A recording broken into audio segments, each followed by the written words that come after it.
그동안에 우리가 에베소서의 말씀을 생각해 왔는데, 이제 마지막 주제에 대해를 다룰 자리까지 오게 되었습니다.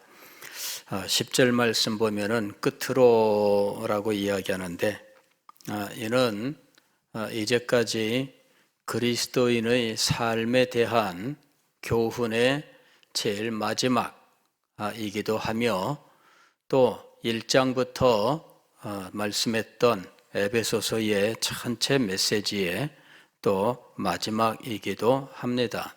그래서 끝으로 이렇게 이야기하는데, 이 끝으로 하면은 우리 참 옛날에 이 조회 때 교장 선생님 말씀, 그죠? 끝으로 마지막으로 한마디 더 하면 끝으로 해서 계속 이어지는데, 지금 사도 바울은 끝으로 하면서 하나의 교훈을 한 꼭지 딱 우리한테 제시하고 있습니다. 그러면서 전체 메시지를 마감하는데 합당한 내용으로 이루어져 있습니다. 에베소서는 사도 바울이 에베소 교회 성도들의 믿음을 더욱더 크게 하기 위해서, 그들의 진리 지식을 더욱 탁월하게 하고 진리 체험과 영적 은혜로 충만케 하기 위해서 주신 서신입니다. 1장을 보게 되면은 그리스도인으로서 우리가 받은 영광스러운 구원에 대해서 말씀을 하고 있습니다. 그리고 이 영광스러운 구원에 대하여 그 지식이 더욱더 탁월하게 되기를 구하는데, 이 지식의 최고봉은 그리스도의 영광이었습니다. 그리스도의 영광의 최고봉은 교회의 머리 되신 그리스도였지요. 그런데 이 교회는 어떻게 이루어졌는가? 교회는 낮고 천한, 비천한 죄인들을 가지고 만드신 거죠. 죄인들이 모였으면 영광스러운 교회가 될 수 없습니다. 그런데 어떻게 죄인들의 모임이 영광스러운 교회가 될 수 있었을까? 그것은 그리스도의 십자가의 능력 때문이었습니다. 어둠 속에 살던 자들, 죄악 가운데 있던 자들, 절망 속에 있던 자들, 영원한 멸망밖에 남은 것이 없는 자들, 그런 자들에게 그리스도의 십자가의 은혜가 임했던 것입니다. 그런데 이렇게 죄인들을 불러 구원하신 하나님의 뜻이 있었습니다. 바로 이것이 하나님의 은혜로운 경륜이라고 하는 겁니다. 이 은혜로운 경륜 때문에 이방인들이 하나님의 자녀가 되는 놀라운 은혜가 임했고, 이방인들과 유대인이 그리스도 안에서 한 몸이 될 수 있었다 하는 것입니다. 이제 이것이 2장과 3장에서 다루었던 내용입니다. 이제 4장부터는 그리스도인의 삶에 대해서 말씀하는데, 특별히 그리스도인의 삶은 교회로부터 시작하는 겁니다. 그래서 성령으로 성령이 하나 되게 하신 것을 힘써 지키라. 이 그리스도인의 삶은 항상 이 교회로부터 출발을 하고, 그리고 교회의 하나됨으로부터 시작하고 있다 하는 것입니다. 우리가 로마서도 보게 되면 로마서 12장에서 그리스도인의 삶에 대한 교훈을 주고 있는데, 하나님의 뜻을 분별하라 이렇게 말씀한 다음에 가장 먼저 사도가 말씀하는 것은 하나됨에 대한 말씀이에요. 그래서 그리스도인의 삶은 항상 교회로부터, 특별히 교회의 하나됨으로부터 시작하는 것이다. 이 하나됨을 위해서 성령이 역사하십니다. 하나됨을 위해서 성령의 은사를 주시는데, 말씀 사역자가 하나됨을 위하여 주신 성령의 은사였습니다.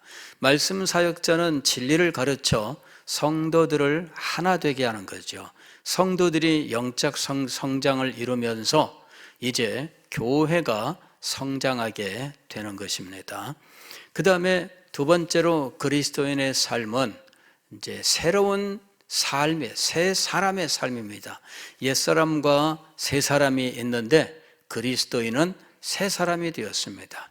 그리고 그리스도인의 삶을 또 하나님의 자녀로서 하나님을 본받는 자가 되라 하고 말씀합니다. 그 다음에 그리스도인의 삶에 대한 계속되는 교훈은 성령 충만한 삶이었습니다. 너희는 세월을 아끼라 이야기하면서 성령 충만하라 이렇게 말씀했던 거죠. 자, 그 다음에 성령 충만한 그리스도인의 삶의 예시 혹은 적용은 하나님의 권속에게 적용해서 설명을 했습니다. 하나님의 권속은 하나님의 가족인데 오늘날 같은 핵가족을 말하는 것이 아니라 그 가족의 울타리 안에 살아가는 모든 사람들입니다. 기본적으로 부부가 있고 또 부모와 자녀의 관계가 있고 그 울타리 안에 살아가는 모든 노예, 종들이 있습니다. 그래서 이 전체를 아울러서 권속이라 부르는데 권속에게 이 성령 충만한 삶을 적용했던 것입니다. 부부관계에서 알아야 될 것은 교회의 비밀이었습니다. 그리스도께서 교회를 위하여 자기 몸을 들이셨습니다. 교회는 그리스도께서 자기의 머리 즉 권세이심을 인정하고 절대 순종합니다. 이 비밀이 남편과 아내의 관계에 이렇게 적용되고 있다는 것입니다. 부모와 자녀 관계는 다 함께 주 안에 있어야 한다 하는 것입니다. 부모도 주 안에, 자녀도 주 안에, 이 하나님을 알고 그리스도의 십자가를 알고 성령의 충만한 은혜 가운데 살아갈 때 부모 자녀의 관계가 바르게 형성될 수 있는데 진정한 영적 교제를 이루는 관계가 될 수 있다라는 것이었습니다. 종과 상전, 이 노예와의 관계도 마찬가지입니다. 다 그리스도를 믿는 사람이지만 지켜야 할 도리가 있다 하는 것입니다. 상전은 상전으로서 그가 그리스도인 종이라면 그를 그리스도인으로 존중해 줘야 된다 하는 것과 또 노예는 자기가 그리스도인이고 주인도 그리스도인이라고 해서 교만하거나 방자하게 굴어서는 안 된다 하는 것입니다. 자기의 분수를 알고 하나님을 섬기듯 주인을 섬겨야 한다 하는 것이죠. 이제 이런 여러 가지 교훈들을 했습니다. 그리스도인의 삶, 사실은 이것이 전부가 아닙니다. 아주 많은 영역이 아직도 남아있지만 그 모든 영역을 다 다루는 것이 사도의 목적이 아닙니다. 그래서 그리스도인의 성령 충만한 삶은 하나님의 권속에 적용하고 거기에 적용되었던 원리들을 이제 우리가 직면한 모든 삶의 현장에 적용해야 하는 것입니다. 자, 이제 끝으로 마지막으로 주시는 교훈은 그리스도인에게는 영적 전쟁이 있으며 영적 전쟁을 싸우기 위하여 하나님의 전신갑주를 입으라 하는 것이었습니다. 그리스도인에게는 영적 전쟁이 있습니다. 우리는 이 세상에서 사는 동안 세상의 삶이 실상은 영적 전쟁을 싸우는 현장이 되고 있다는 사실을 알아야 됩니다. 그냥 우리는 흔히 세상 이렇게 이야기를 하지요. 그런데 이 세상이 실상은 영적 전쟁의 현장이다 하는 것입니다. 그러나 사실은 영적 전쟁터는 우리가 흔히 세상 할 때 떠올리는 곳, 즉 교회를 빼고 다른 나머지 부분이 세상이라고 생각하는데 알고 보면은 교회도 세상에 속하고 있어요. 세상에 세상에 속한 건 아니죠. 세상 속에 있다 이렇게 우리가 표현을 합니다. 그러나 세상에 속한 것은 아니다. 문제는 뭐냐면은 세상의 원리들이 교회 안에도 들어와 있습니다. 성도들의 생각이 세상에 물들면, 세상에 물든 성도들이 모이면 교회도 세상에 물드는 거예요. 성도들이 세상에 물드는데 교회만 오면은 거룩해지는가? 그렇지 않습니다. 성도들이 세상에 물들면 교회도 내내 세상과 똑같이 되는 겁니다. 그래서 영적 전쟁은 교회 안에서든 교회 밖에서든 우리에게 언제나 우리가 직면하는 아주 엄정한 일이다라는 것입니다. 우리가 이것이 얼마나 중요한지를 잘 알아야 됩니다. 우리의 삶의 많은 부분은 바로 이 영적 전쟁으로 구성되어 있어요. 왜냐하면 영적 전쟁이 우리의 생각 속에서도 일어나고 있기 때문이거든요. 그래서 우리가 생각하는 한 우리의 삶의 모든 부분에서 영적 전쟁은 진행될 수밖에 없는 것입니다.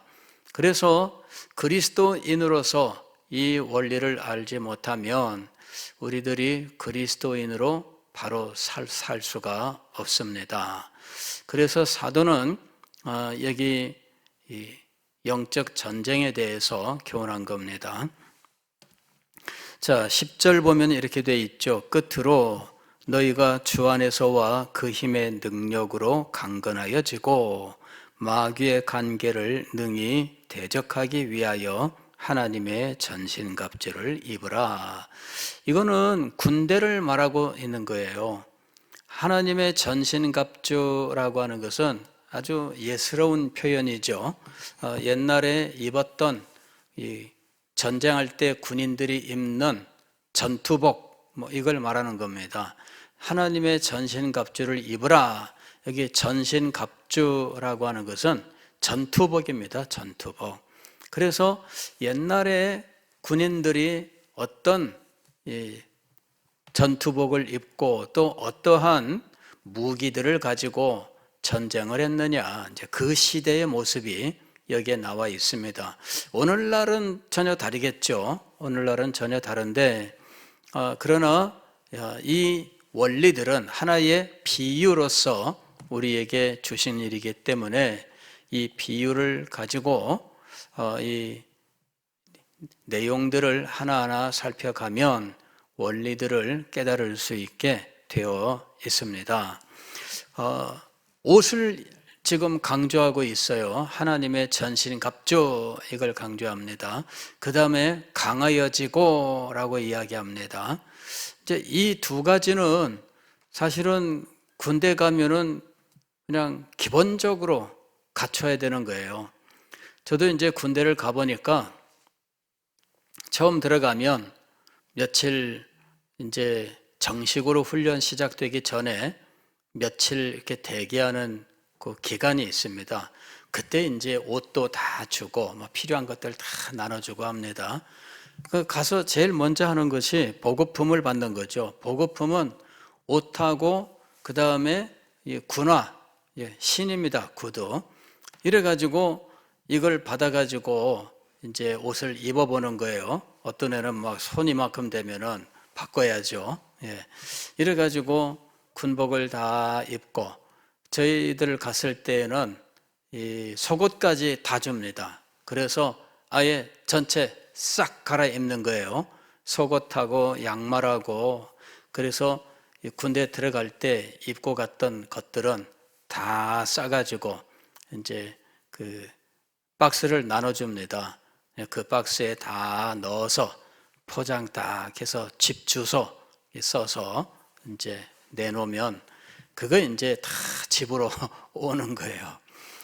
군대 보낼 때 엄마들이 얼마나 웁니까? 근데 그 박스가 오면 또 한 번 울죠. 이래가지고 참 이제는 드디어 군대에 확실히 갔구나. 뭐 이게 이제 막 실감되는 거예요. 그래 이제 그 다음에 군대에 있는 사람은 이제 옷을 입고 그 다음에 정식으로 이제 훈련을 하게 되는데, 처음에는 제식 훈련이라는 걸 해요. 이제 이게 서가지고 이제 이 줄 맞추는 것부터 해서 합니다. 그 다음에는 행진하는 거 이런 거 합니다.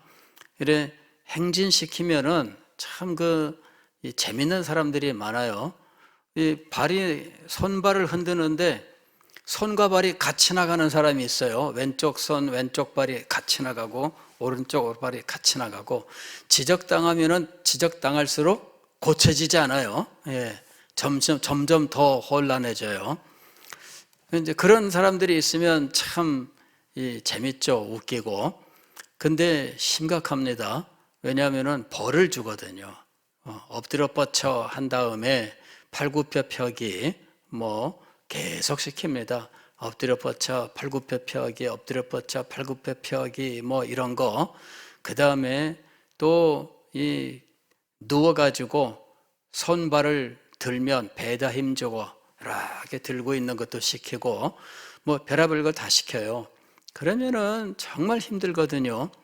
그 다음에 군대에서는 그런 거 시키면은 꼭 처음에는 굉장히 쉬운 걸 시킵니다. 뭐 팔굽혀 펴기도 자, 세 번 하겠습니다. 세 번, 몇 번, 세 번, 그래. 그러면은 한 번 할 때마다 1, 2, 3 이렇게 이제 붙여야 됩니다. 근데 마지막 숫자는 소리를 내지 않아야 돼요. 근데 이 조교는 항상 그 마지막 숫자를 계속 반복해서 주지시키거든요. 그리고 따라서 외치다 보면 이 사람들이 마음속에 마지막 숫자는 붙이지 말아야지 해도 꼭 마지막 숫자를 붙이는 사람이 나와. 그러면 2배로 올라가는 거예요. 2배로, 또 2배로, 2배로. 끝나지 않습니다. 10분, 15분 막 계속. 야, 정말 힘들어요. 근데 그것이 벌인가 하면은 벌이 아닙니다. 그게 사실은 체력 단련을 위한 거야. 체력 단련. 그래서 일부러 틀릴 수밖에 없어요. 그리고 횟수를 늘려가면서 체력을 단련하는 거죠. 그래서 훈련 끝나고 나면은 막 힘이 붙어가지고 아주 건장하게 변하는 겁니다. 한 거는 별거 없습니다. 맨날 벌 받은 것밖에 없거든요. 알고 보면은 이것이 오늘날 이 PT 한 거예요. 요새 운동하러 많이들 가잖아요. 예, 가가지고 돈 주고 운동을 하는데 군대 가면은 그냥 뭐 돈 주면서 운동시키는 겁니다. 그래서 이 체력이 아주 강하게 됩니다. 체력이 강화되면 그 다음부터 본격적으로 군대 일들을 할 수 있는 거죠. 군대는 물론 뭐 현대는 다 자동화되기도 하고 뭐 이 자동차와 뭐 그냥 비행기와 온갖 것들이 탈 것이 있지만 그래도 기본적으로는 육체에 힘이 있어야 돼요. 그리고 정신력이 강해야 돼요. 이것을 길러주는 훈련 과정, 이거를 거치고 나면 야, 나는 이제 어디 가도 밀림에 떨어뜨려 놔도 살 수 있겠다. 뭐 이런 자신감이 막 생깁니다. 저도 이제 한참 막 그랬었어요. 야, 이건 나는 어디 그 밀림에다 떨어뜨려 놓고 산 속에다가 집어 던져놔도 얼마든지 살 수 있겠다. 막 이런 막 자신감이 들어요. 왜냐하면 몸에 힘이 있으니까. 그리고 그 어려운 일들을 막 하다 보니까 가령 옷을 입는데 시간 딱 정해주고 그 시간 내로 옷을 입게 한다든지, 밥을 먹을 때 시간 정해주고, 화장실 갔다 올 때 몇 초 이렇게 막 시간 딱딱딱 정해주고, 늦으면은 막 또 벌 주고 하니까 모든 게 막 빨라요. 그냥 샤워하는데 3분 그러면 막 탁 들어가서 막 물만 뿌리고 그 다음에 막 그냥 나오는 거죠. 근데 그렇게 막 하다 보니까 뭐 모든 걸 할 수 있을 것 같은 생각이 들어요. 그래서 깨달은 게 뭐냐면 강한 훈련을 받으면 강한 정신력이 생기고 그 다음에 무엇이든 할 수 있다는 자신감이 생긴다 하는 것입니다. 그거를 깨달은 거예요. 야, 이 강한 훈련이 그렇게 중요한 거구나. 그래서 여러분 특수부대라고 하는 데는 그게 무슨 그 하는 일들도 물론 특수할 수 있지만 그 특수부대의 힘은 어디서 나오느냐 하면 강한 훈련에서 나오는 거예요. 그래서 이 특수부대들은 그 강한 훈련 비법을 가지고 있어요. 이 사람들은 그런 코스가 있습니다. 그리고 그 코스를 마치면 막 자부심이 막 얼마나 많아지는지 이 사람들은 이 강한 훈련을 아주 자랑스럽게 여겨요. 오늘날 그리스도인들은 어떤가? 오늘 성경을 보면은 그리스도인을 군인으로 지금 표현하고 있습니다. 왜냐하면은 영적 전쟁터에서 살고 있기 때문이죠. 영적 전쟁터에서 살고 있기 때문에 그리스도인들은 모두 군인이다 하는 것입니다. 그리고 군인으로서 마땅히 그는 강한 훈련을 받아야 됩니다. 훈련이 강할수록, 그런데 이 훈련을 조금만 강하게 하면 떨어지는 낙오자들이 생깁니다. 이러면 참 골치 아파요. 낙오자가 생기면은 정말 골치 아파요. 예전에 제가 뭐 훈련한 건 아니고 뭔가 그 중대에 문제가 생겨가지고 중대원 전체가 벌을 받는 순간이 있었는데 다 와라 이래가지고 막 다 왔습니다. 이래가지고 뭐 목봉체조 이 통나무 있습니다. 뭐 100몇 킬로 가는 이 통나무 있는데 뭐 그거를 5명이서 들고 막 이렇게 하는 이 있습니다. 이게 그거를 막 시켜요. 뭐 머리 위로 올렸다가 이쪽 어깨를 이쪽으로 옮겼다가 이거를 다 같이 가슴 앞에다 안고 그 다음에 허리 굽혔다가 펴기 뭐 이런 거 나중에는 땅바닥에 놓고 머리로 밀기 뭐 별거 다 시키더라고. 그러고 나면은 막 힘 다 빠집니다. 예. 그리고 나서 그 다음에는 이 한 바퀴 부대를 도는데 우리 부대가 큰 부대였어요. 그래갖고 돌면은 몇 킬로 돌아야 되는데 가다가 제가 중간에 그만 뛰다가 못 뛰었어요. 막 갑자기 막 그러니까는 이제 제가 낙오하게 되는 상황입니다. 예. 옆에 있던 다른 사람들이 딱 달라붙어서 부축하는데 따라오던 중대장이 놓고 가 그러더라고. 그래가지고 그 사람 막 이제 달려가는 거죠. 그래 중대장은 이 오토바이 타고 따라오다가 야 타 그러더니 그냥 쫙 돌아서 우리 부대가 창고가 많은 부대였는데 사람들 안 보이는 곳으로 딱 해가지고 적당한 곳에 내려주고 가라 그러더라고. 그래서 제가 꼴찌 안 하고 이제 들어오기는 했습니다. 이제 그렇게 봐줬던 이유는 제가 나이가 많은 병사라서 제가 나이가 많아 군대를 갔거든요.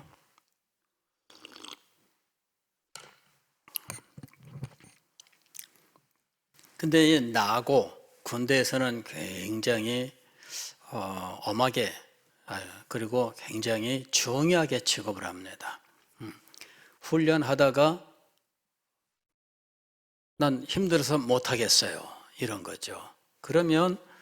이러면 이제 그 부대, 이런 낙오자가 많이 나오면 그 부대는 능력이 없는 겁니다. 소위 전투력이 떨어지는 부대다 이렇게 평가받는 거예요. 그래서 낙오자가 없이 끝까지 같이 들어와야 된다 해갖고 끝까지 하려고 노력하고 막 이렇게 애를 씁니다.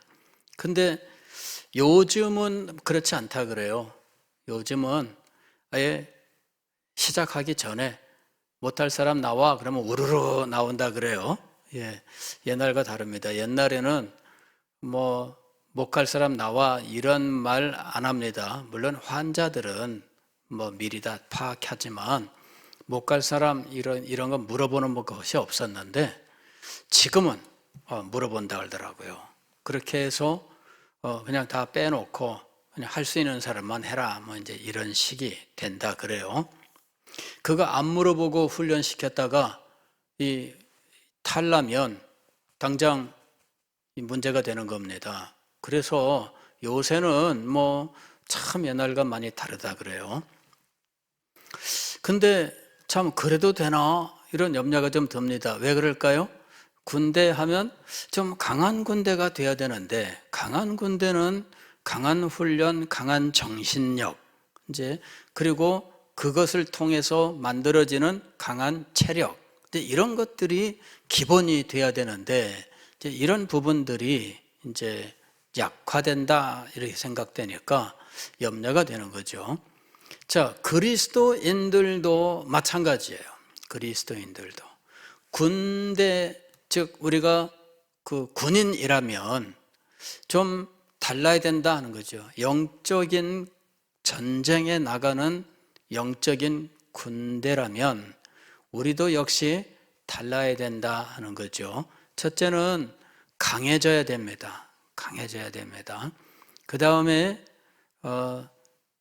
오늘 여기 말씀을 보게 되면 이 마귀의 간계를 능히 대적하기 위하여 간계를 대적하라. 이거는 뭐냐면은 간계는 마귀의 간사한 계획 뭐 이런 거겠죠.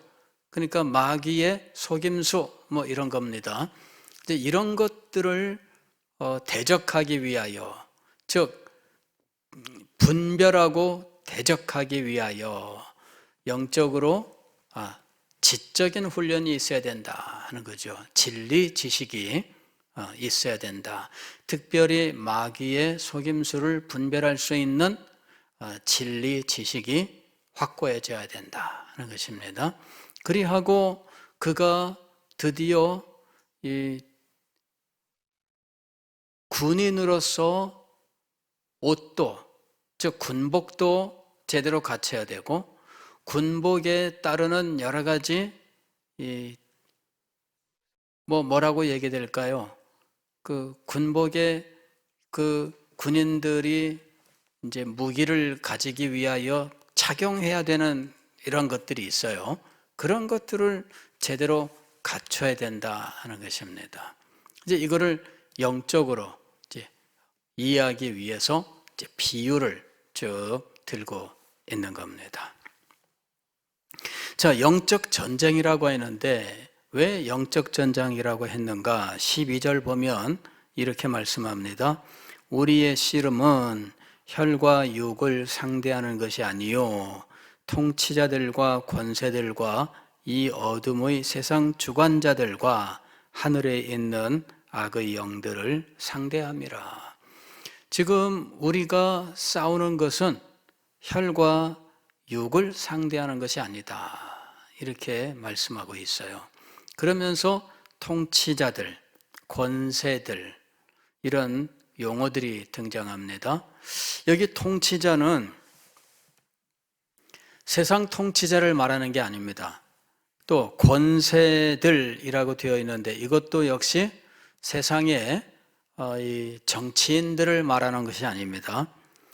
악의 영들, 즉 이 어둠의 세상 주관자들, 하늘에 있는 악의 영들 이렇게 얘기하고 있는데 이것들이 모두 악한 영들을 말하고 있는 겁니다. 악한 영들을 말하고 있는데 악한 영들이 마귀를 정점으로 하고 그 다음에 이 악한 영들이 계급 체계로 이루어져 있다 하는 것을 보여주는 겁니다.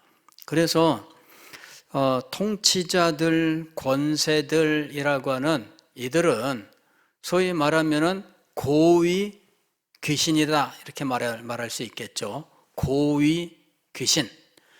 그 다음에 또 이 어둠의 세상 주관자들, 이것도 역시 뭐 귀신 가운데에서는 계급이 높은 이런 존재들을 말하는 거죠. 하늘에 있는 악의 영들, 뭐 이런 다양한 계급 체계를 가지고 있는 이 악한 영들, 즉 귀신의 세력과 싸우는 것이다, 이렇게 말씀하고 있습니다. 영적 전쟁은 바로 이들을 대항하는 것이다. 그래서 그리스도인은 이 세상을 사는 동안에 이런 악한 영들과의 전쟁터에 지금 우리가 던져져 있다는 겁니다. 그런데 이 영적 전쟁을 알지 못하면 그냥 세상 사람들과 똑같은 삶을 살다가 인생이 끝나는 거예요. 우리가 그들과 다른 거는 때때로 교회 나온다는 것밖에 없는 이런 상황이 되는 거죠. 그래서 이 악한 영들과의 전쟁을 우리가 분명히 알아야 됩니다. 왜 악한 영들과의 전쟁이 벌어지게 되었나? 그것은 이 악한 영들이 생기게 된 원인을 알아야 합니다. 악한 영들이 생기게 된 이유는 이들이 본래는 천사들이었는데 하나님께 대하여 반역하여 하나님께 쫓겨났기 때문입니다. 이 악한 영들 중에 대장을 우리는 마귀라고 부릅니다. 히브리어로는 사탄이라고 부릅니다. 히브리어로는 사탄. 그리고 이 사탄을 헬라어로 번역할 때에 디아볼로스라고 번역을 했습니다. 그래서 사탄은 히브리어를 말하는 것이고요. 그 다음에 마귀는 헬라어로 디아볼로스라고 번역을 했는데 이 디아볼로스를 번역할 때에는 마귀라고 번역을 한 겁니다. 그래서 알고 보면은 사탄은 곧 마귀다라고 하는 것입니다. 많은 분들이 이제 저도 그런 혼동이 있었습니다만은 사탄과 그 밑에 마귀들이 있는 줄로 알았어요. 그랬는데 사탄과 마귀는 같은 거다. 왜냐하면 번역어이니까 사탄의 번역이 디아볼로스고 디아볼로스의 번역이 마귀라고 하는 것입니다. 그래서 이 악한 영들 중에 대장이 바로 마귀 혹은 사탄이라고 부르는 존재인 것이죠. 혹자는 이 마귀의 이름을 루시퍼라고 이야기합니다. 그런데 사실은 이는 사탄의 정식 이름은 아닙니다. 이거는 성경을 잘못 번역하고 해석했기 때문에 나오게 된 거예요. 루시퍼는 사탄의 이름이 아닙니다. 이 루시퍼라고 하는 것은 라틴어예요. 라틴어로서 이 별을 가리키는 것인데 이 루시퍼라고 하는 말로 이 성경에 보면은 너 아침의 계명성이여 라고 하는 그 계명성을 이 라틴어 성경에서는 루시퍼라고 번역을 한 거예요. 그런데 이 루시퍼라고 번역한 라틴어 이 용어를 후대에 어떤 사람들은 사탄의 이름으로 부르기 시작을 한 거죠. 그런데 이것은 잘못된 겁니다. 사탄의 이름이 루시퍼가 아닙니다. 그냥 이는 라틴어로서 계명성, 이걸 가리키는 단어일 뿐이다 라고 하는 겁니다. 물론 이제 이 루시퍼 계명성이 나오는 그 장면에서 이거를 사탄이라고 해석하는 성경 해석자들이 있었습니다. 그런데 이거는 사탄을 가리키는 표현이 아니라 실상은 이제 느부갓네살 왕을 표현하는 이 표현이다. 그래서 이 아주 탁월하게 높아진 이방의 왕이 교만하여졌다. 이걸 표현하는 건데 이제 그와 같은 교만으로 사탄이 하나님을 대적했다라고 말할 수는 있지만 그 성경 구절이 사탄이 하나님을 대적한 것을 말하는 성경 구절은 아니었습니다. 그래서 그 계명성을 사탄으로 해석하고 라틴어로 번역한 것이 그의 이름처럼 돼버린 이런 것들은 모두 다 이제 무지의 소치였다 하는 겁니다. 그냥 사탄에게는 이름이 있는가 우리는 알 수 없습니다. 천사들에게 이름이 있는가? 천사들이 인격체이므로 하나하나 구별된 인격체로서 그를 구별하는 명칭, 즉 이름이 아마 있을 거라는 생각은 들어요. 다만 성경에서 천사의 이름으로 우리에게 계시된 것은 두 천사의 이름밖에 없습니다. 한 천사는 미가엘이라고 하는 천사고 다른 천사는 가브리엘이라고 하는 천사입니다. 미가엘은 다니엘서에 등장을 하고 이 가브리엘은 이제 신약의 예수님의 탄생을 알릴 때 그때 우리한테 아주 선명하게 계시가 됐습니다. 이 가브리엘이 또 다니엘서에 나와요. 그래서 이 천사의 이름이 둘만 우리한테 알려져 있습니다. 다른 천사들이 이름이 있느냐? 우리는 알 수 없습니다만은 인격체라고 한다면 구별되는 인격체로서 그를 다른 모든 인격체와 구별되게 만드는 것이 아마 있을 것이다. 저도 인격체로서 저를 지칭하는 이름이 있습니다. 여기 계신 분 다 그렇잖아요. 이름이 없으면 어떻게 되겠어요? 그럼 한데 뭉뚱그려서 구별되지 않죠. 그래서 이름이 있을 거라고 생각을 합니다만은 우리한테 알려진 이름은 둘밖에 없다는 것입니다. 그 외에 다른 이름들은 그냥 성경에서 나온 이름들이 아니에요. 그래서 우리가 그것을 천사의 이름이라고 말할 수가 없습니다.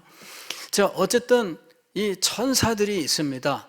그런데 이 천사 가운데 아주 가장 높은 천사가 사탄이었습니다. 이 사탄이 가장 높은 천사였는데 성경을 보면은 미가엘과 가브리엘 천사도 천사 중에서는 천사장에 해당됩니다. 즉 고위 천사라고 말할 수가 있죠. 그런데 이 고위 천사인 미가엘과 가브리엘이 이 사탄하고 만났을 때 사탄과 대적하기는 하지만 사탄이 더 높은 존재였다라고 하는 것을 이제 짐작하게 하는 이런 표현이 나옵니다. 이게 이제 유다서에 등장을 하는데 거기 보면은 미가엘이 이 사탄에 대하여 이 험한 말을 못한다 이렇게 하지 않고 이렇게 이제 이런 말이 나옵니다. 그래서 이 미가엘이 천사장이지만 그래서 하나님을 대적하는 사탄에게 대하여 대적하지만 그러나 한때 자기보다 상관이었던 소위 말하면 인간적으로 표현하면 상관이었던 존재에 대하여 막말을 하지는 않았다. 이제 이런 식으로 해석하는 분들이 있습니다. 어쨌든 이 사탄이 진짜 그런지에 대해서는 우리가 이제 천국 가서 자세하게 확인해 봐야 될 일이지만 그러나 사탄이 상당한 권세자였던 것은 틀림이 없습니다. 그리고 이 사탄이 하나님께 대하여 교만한 마음을 가지고 한때 하나님께 대적하여 그를 따르는 이 악한 영들이 하나님께 심판을 받고 하나님께 쫓겨나게 된 겁니다. 그래서 하나님을 섬기던 자리에서 쫓겨나는 이제 상황이 되었는데 하나님께서 그 후에 이 세상을 창조하시고 에덴 동산을 만들어 아담과 하와를 그곳에 두셨을 때 사탄이 뱀을 사주하여 하와를 미혹하고 결국은 아담도 선악과를 먹음으로 인간이 결국은 범죄하게 된 거죠. 그러면서 인간이 범죄하고 죄책을 지게 됐습니다. 즉 죄의 책임을 지게 된 겁니다. 그 다음에 하나님이 그를 정죄하여 죄가 유죄라고 판정을 받고 그 죄에 합당한 형벌을 받게 된 겁니다. 이것이 죽음이에요. 그래서 에덴 동산에서 쫓겨나게 되었는데, 사람은 본래 하나님께 창조되기를 이 세계를 통치할 통치자로 창조함을 받은 겁니다. 창세기 1장 26절 보면 하나님께서 우리의 형상과 우리의 모양으로 사람을 만들고 이 땅과 하늘과 바다에 있는 것들을 다스리게 하자, 이렇게 말씀을 하셔요. 정복하고 다스리게 하자. 그래서 인간은 이 다스리는 자, 즉 통치자로서, 창조 세계의 통치자로서 지음을 받은 거룩한 존재였던 거죠. 그리고 창조 세계를 개간하고 문화를 발전시키는 사명을 가지고 있었습니다. 에덴 동산에서 그들은 문화 창조, 즉 개간이라고 하는 이 농업 활동, 이것이 문화라고 하는 말이 나오게 된 거예요. 쿨타레라고 하는 이 라틴어에서 컬처라고 하는 이 문화가 나왔는데, 이게 이제 문화를 거기서 이루어가면서, 그리고 에덴 동산을 나오게 되고, 그러면서 모든 세계를 이제 문화로 건설하는 이제 사명을 가진 거죠. 그가 통치자가 되어 이 사명을 감당해야 했습니다. 그런데 타락하여 그는 죄의 종이 되어버리고 말았습니다. 죄의 종이 되면서 그는 죽음의 공포, 이 죽음의 두려움, 이것을 통해 사탄이 그를 제어하는 이런 상황이 된 겁니다. 하나님이 인간을 통치자로 세우셨는데 막상 통치자 자신은 죄와 사망의 종이 되어버리고 말았습니다. 그리고 죄와 사망을 가지고 인간을 자기 뜻대로 다스리는 존재가 나왔는데, 그가 바로 사탄입니다. 사탄이 죄와 사망을 가지고 모든 죄인들을 자기 뜻대로 좌지우지하게 된 겁니다. 그래서 이 세상은 사탄이 가진 사탄의 뜻을 따라서 사람들의 사상, 그리고 사상으로부터 나오는 삶을 살게 된 거예요. 이것을 우리는 여기서 마귀의 간계라고 표현한 겁니다. 마귀의 간계라고 하는 것은 마귀가 죄와 사망을 수단으로 해서 죄인들 가운데 역사하는 것을 의미합니다. 그래서 마귀는 다양한 방법으로 이 인간들을 자기의 뜻대로 끌고 가는데, 이 죄와 사망이 항상 그 기본을 이루고 있습니다. 그리고 이런 것들을 자기가 다양한 현상을 통해서 사람들을 이제 미혹하고 있다라는 것입니다. 이 다양한 현상들 가운데에는 귀신의 존재, 이런 것들 대표적인 거죠. 그 다음에 이제 빙의, 이런 것들, 귀신 들림이죠. 예, 이런 빙의, 그 다음에 이 조상 귀신, 이런 모양으로 나타나는 일들. 그 다음에 각종 지역에 있는 이 산신령들, 무슨 요괴의 전설, 이런 것들이 있습니다. 서양에는 요정의 전설, 이런 것들이 있습니다. 그러니까 다 그것이 이 악한 영들의 역사를 사람들이 이 전설로, 신화로 표현한 거죠. 이런 그 영적인 존재로 표현된 것들도 있고요. 그 다음에 각종 종교 현상으로 나타나는 것도 있죠. 이게 이제 마귀의 관계입니다. 그 다음에 세상의 그 사회 악으로 표현되는 것들이 있습니다. 사회의 악으로 표현되는 것들.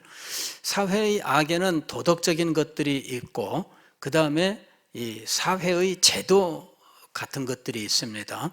그래서 도덕적인 타락 같은 것들도 이게 이제 사회 악입니다. 그 다음에 도덕적인 타락을 조장하는 세상의 문화가 있습니다. 이런 것들이 사회 악에 해당되죠. 그 다음에 또 사회 악은 이 사회에 악습이 될 수 있는 것들이 있습니다. 악습이 되는 것들이 세상에서 오히려 활성화되는 이런 일들이 있습니다. 그래서 이런 각자에 대하여 우리가 분별할 수 있어야 된다 하는 것이고요. 그 다음에 이런 것들에 대하여 우리가 능히 대적하고 이 모든 것들을 이겨나갈 수 있도록 우리는 힘과 지혜를 얻어야 된다 하는 겁니다. 이걸 위해서 우리에게 필요한 것이 무엇이냐? 하나님의 전신갑주다 이렇게 이야기하는 겁니다. 그래서 우리는 지금 이 영적 전쟁의 본질, 영적 전쟁의 각 영역, 그 다음에 영적 전쟁을 대항하기 위한 우리들의 준비, 이런 여러 가지 내용들을 공부해야 되는데, 사도는 영적 전쟁의 각 분야와 종류에 대해서는 이 에베소서에서 말씀하지 않았습니다. 그래서 이 부분은 제가 여러분들에게 나중에 조금 정리를 해드리겠습니다만은, 본격적으로 이 부분을 따로 다루지 않으면 이 방대한 내용을 다 말씀드릴 수 없습니다. 다만 제가 여러분들에게 정리는 해드리겠습니다. 자, 영적 전쟁이 우리에게 있습니다. 그 영적 전쟁은 바로 이 악한 영들을 대항하는 것인데, 악한 영들이 존재하게 된 이유는 바로 천사들 가운데 사탄이 있었고, 그가 교만하여 하나님께 대적할 때 그를 따르는 무리들을 선동해서 하나님을 대적하여 그가 하나님께 쫓겨나게 되었는데, 하나님이 창조하신 인간을 미혹하여 타락시키고 죄와 사망을 도구로 하여 인간을 자기 수중에 쥐고 인간을 자기의 뜻대로 끌고 갔다 하는 것입니다. 그것이 오늘날 우리가 보는 이 세상의 이제 영적인 모습입니다. 그리고 이 영역은 이런 그 사탄이 악한 영들로 우리 가운데 역사하는 현상들은 다양하게 나타나고 있다. 또 모든 삶의 영역에 걸쳐서 작업이 이루어졌다라고 하는 것입니다. 그리고 이런 것들에 대하여 우리가 대적하기 위하여 무엇이 필요한가? 사도는 하나님의 전신갑주가 필요하다 이렇게 이야기하고, 14절부터는 하나님의 전신갑주가 무엇인지에 대하여 하나하나 말씀하고 있는 겁니다. 자, 오늘 우리는 이 영적 전쟁이 우리의 삶의 모든 영역에서 우리의 평생에 걸쳐 일어난다라고 하는 사실을 잘 기억해야 됩니다. 이것은 그냥 어느 때는 있고 어느 때는 없고가 아닙니다. 여기 가면 있고 저기 가면 없고 그런 거 아닙니다. 어디서나 어느 때든지 우리한테 찾아오는 것이 영적 전쟁입니다. 이 전쟁을 잘 싸워 승리하는 것이 그리스도인의 삶의 진정한 모습인 것입니다. 기도하겠습니다.